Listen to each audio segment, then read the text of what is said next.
नमस्कार। दीपावली का त्योहार आ रहा है। उस अवसर पर हम लक्ष्मी पूजन करते हैं, लेकिन बहुत लोगों को पता ही नहीं है, 99% लोगों को पता नहीं है कि जो हम लक्ष्मी पूजन कर रहे हैं वो सही है या गलत है। बड़े बड़े स्वरों में मंत्र बोल देना और उसको पटाखे जला देना और उसके बाद प्रसाद बांट कर 500,000 रुपये महाराज को दे देना, वहां पर हमारा लक्ष्मी पूजन खत्म हो जाता है। उससे न तो हमारा कोई श्री से संबंध आता है, न तो लक्ष्मी से संबंध आता है, नहीं तो उसके पीछे के रहस्य से या महत्व के साथ संबंध आता है।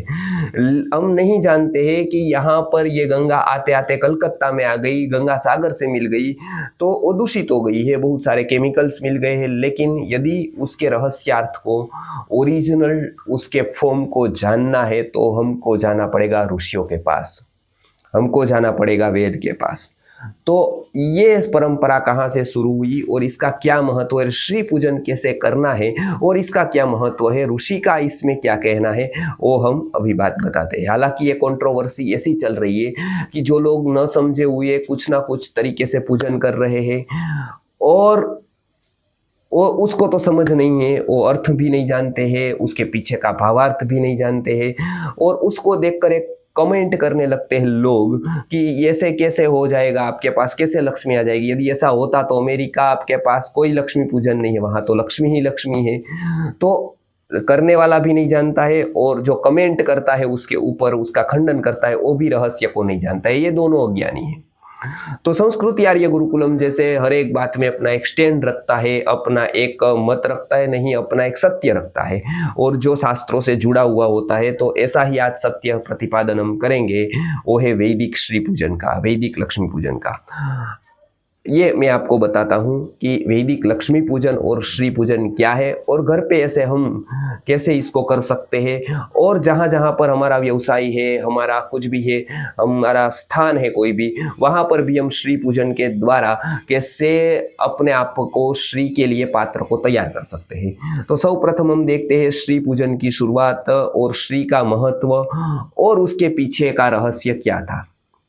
विश्व का जो सर्वप्रथम ग्रंथ है जिसका नाम है ऋग्वेद, ऋग्वेद में खील का जो खील सूक्त है उसमें अध्याय 2 में छठा सूक्त जो है वो श्री सूक्तम के रूप में प्रख्यात हुआ है। बराबर है। तो ये ऋग्वेद जितना पुराना, अर्थात विश्व की जो प्रथम नंबर की पुस्तक है, प्रथम नंबर की नहीं सबसे पुरानी, प्रथम नंबर की तो है ही है लेकिन पुरानी से पुरानी जो विश्व में प्रथम पुस्तक हुई, पुस्तकाकार हुआ, वो पुस्तक में श्री सूक्तम का महत्व है। मतलब जितनी सृष्टि पुरानी है उतना वेद पुराना है और जितना वेद पुराना है उतना ये सूक्त पुराना है, अर्थात इसका इतना पुराना है ये, तो उसकी ऑथेंटिसिटी तो ऑब्वियसली रहेगी ही। और सभी सूक्तों के अलग अलग नाम उसके एक अर्थ को, इसकी एक परिणाम को देखकर ऋषि मुनियों ने दिया है। तो यही सूक्त का नाम, इसी सूक्त का नाम उन्होंने श्री सूक्त दिया है। अर्थात आप समझ सकते हैं कि इसका संबंध श्री के साथ है। बराबर है। तो ये एक क्लियर हो गया, श्री सूक्तम ये एक बहुत ही अच्छा सूक्त है। अच्छा, महर्षि अरविंद के तत्व ज्ञान का निरूपण देखिए यदि, तो उससे हमको ज्ञात होता है महर्षि अरविंद के तत्व ज्ञान से कि मानव जीवन की जो परम चेतना है वो परम चेतना को छूने का, परम चेतना तक पहुंचाने के लिए कोई भी सूक्त सक्षम है तो वो श्री सूक्त है। और महर्षि अरविंद ने, बहुत सारे महापुरुष श्री सूक्तम के ऊपर बहुत कुछ उन्होंने अपने अपने जगह पर बोला है। महर्षि सायण ने तो उसके ऊपर भाष्य लिखा है और खास करके आधुनिक मनीषियों ने भी बहुत कुछ श्री सूक्तम के ऊपर प्रवचनों द्वारा निरूपण किया है। तो यही बताता है कि श्री सूक्तम की कितनी महत्ता है। हालांकि हम उस दृष्टि से उसको देखने का प्रयत्न नहीं करते हैं, वो हमको करना चाहिए। अब श्री के दो अर्थ यहाँ पर होते हैं, एक तो प्रेय होता है, एक श्रेय होता है। उपनिषदों में भी ये दो प्रवाह की बात आती है, प्रेय और श्रेय की। बराबर है। प्रेय और श्रेय, प्रेय मतलब होती है भौतिक सामग्री, भौतिक संसाधन, भौतिक समृद्धि, वो आती है प्रेय में। और श्रेय में होता है मोक्ष प्राप्ति, आध्यात्मिक विकास, आत्म विकास, ये सभी आता है श्रेय में। तो श्रेय और प्रेय ये दो मार्ग का वर्णन उपनिषदों में दिया है। न्याय दर्शन भी बताता है धर्म की व्याख्या करते वक्त अथ अभ्युदय निश्चय सिद्धि स धर्म, यानी कि जिससे हमारा अभ्युदय हो जाए, इस काल का हम अभ्युदय कर पाए, इस काल में हम साधन सामग्री जुटा पाए, इस काल में इस परिस्थिति में हम सुखी रह पाए, पूरे संसाधन जुटा पाए और अच्छी तरह से लोगों में रह पाए, बराबर है। तो वो ऋषि मुनियों का कहना है पहला अभ्युदय, इस लोक में हमारा उदय हो, इस लोक में हम सफल हो, और इसके बाद हम प्राप्त करें निश्रेयस, यानी कपरलोक सिद्धि। अथ अभ्युदय निश्रेयस सिद्धि सधर्म। धर्म की व्याख्या करते वक्त ये दोनों पंखों की बात की, एक तो अभ्युदय की, एक निश्रेयस की। उसी का लौकिक स्वरूप यदि हम देखते हैं तो हम भी लिखते हैं लाभ शुभ। लाभ यानी होता है प्रेय, भौतिक संसाधन सामग्री इत्यादि। शुभ यानी होता है श्रेय, बराबर है। वो होता है हम मोक्ष प्राप्ति के लिए, आत्म विकास के लिए तत्पर हो जाए। ये दोनों के दोनों साथ साथ में चलते हैं, बराबर है। तो यहाँ पर श्री का अर्थ ये दोनों होता है, एक तो भौतिक लाभ संसाधन सामग्री है जिसके लिए तो लोग चोपड़ा पूजन करते हैं, जिसके लिए तो वही खाता की पूजा करी जाती है, लेकिन तब वो दूसरी बात बिल्कुल भूल जाते हैं, वो है शुभ की बात। और लाभ की बात भी जो वैदिक साहित्य में बताई है उस तरह से वो तो देखते ही नहीं है।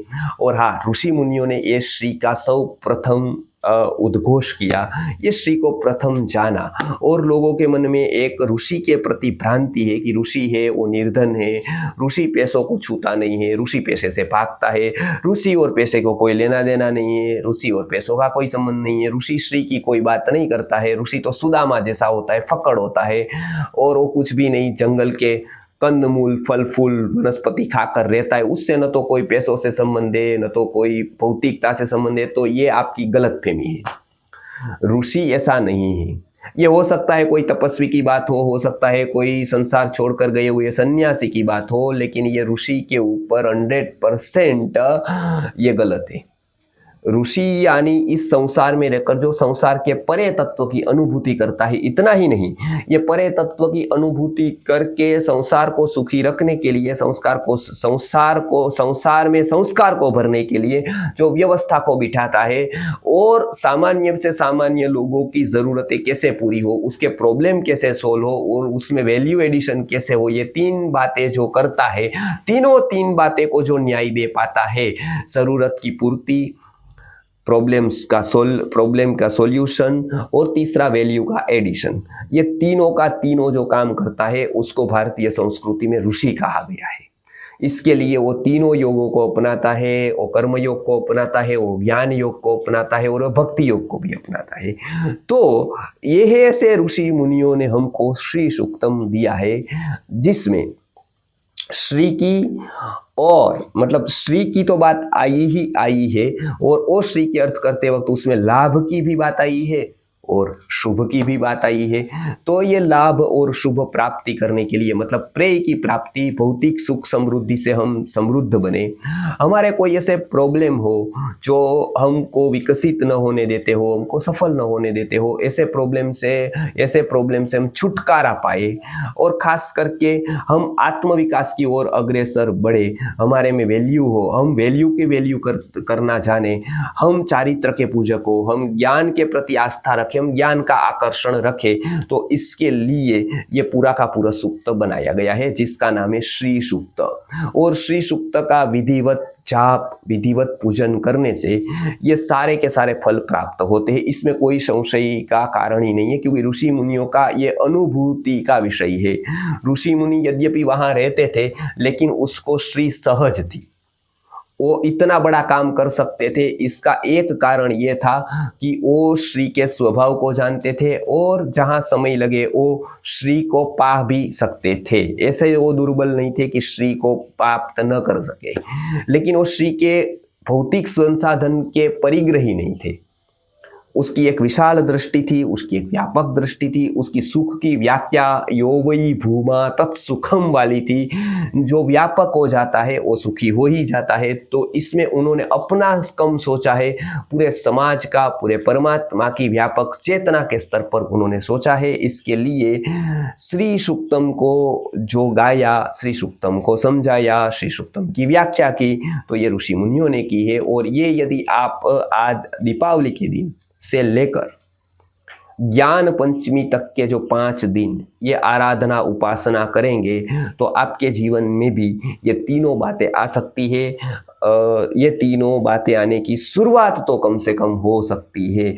इसके लिए आपको श्री सूक्तम को जानना होगा, उसके महत्व को पहचानना होगा और साथ साथ उसकी उपासना और आराधना की विधि को भी जानना होगा, जो हम आगे के वीडियो में आपको बताएंगे कि किस तरह से आप श्री सूक्तम के जो मंत्र है वो मंत्र का व्यवस्थित उच्चारण करके व्यवस्थित रूप से उसमें जो श्री सूक्तम में औषधियाँ बताई है वो औषधियों का होम करके और श्री सूक्तम में जो नाम गिनाए हैं वो नाम के साथ आहुति देकर कैसे आप श्री की प्राप्ति कर सकते हैं, उसमें आप आगे बढ़ सकते हैं। इतना कहकर अगले वीडियो में हम श्री सूक्तम की महत्ता और श्री सूक्तम के दिन आराधना उपासना के बारे में जानेंगे। नमस्कार।